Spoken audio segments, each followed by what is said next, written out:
Nous allons partir de ce simple circuit constitué d'une pile plate et d'une lampe, et nous allons voir comment associer une deuxième lampe à ce circuit.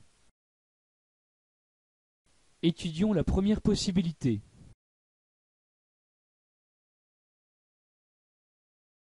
Nous allons tout simplement pour cela ouvrir le circuit, la lampe 1 s'éteint, et introduire la deuxième lampe en rajoutant des fils.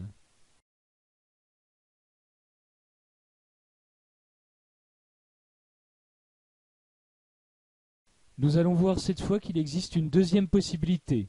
Pour cela, revenons au circuit de départ. Je déplace la lampe L2 pour mieux voir les choses. Nous allons voir cette fois qu'il est possible d'introduire cette deuxième lampe dans le circuit sans débrancher la première. Observez.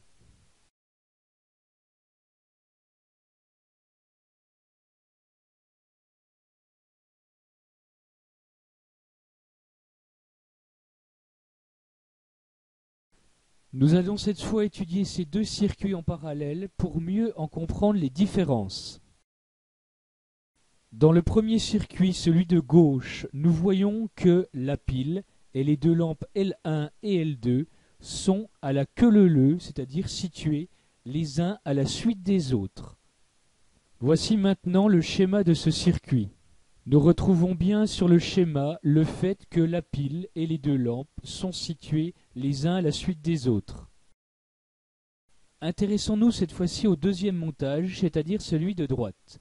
Nous voyons bien ici que la pile et les deux lampes ne sont pas situés les uns à la suite des autres.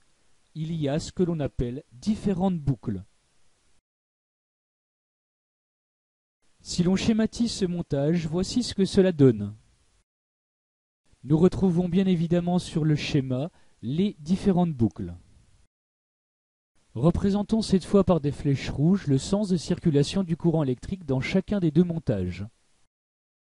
Dans le premier, bien sûr, il n'y a pas de difficulté, le courant circulant de la borne positive du générateur vers la borne négative.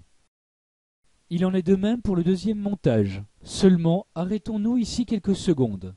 En effet, nous voyons sur le schéma que le courant va se diviser.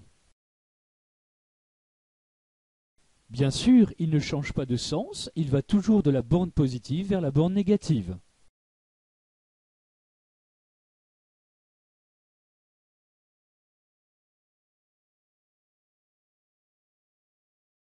Nous venons de découvrir ici qu'il existe deux types de grandes familles de circuits électriques, les circuits contenant une seule boucle, que l'on appelle les circuits série, et les circuits comportant au minimum deux boucles, que l'on appelle les circuits dérivation.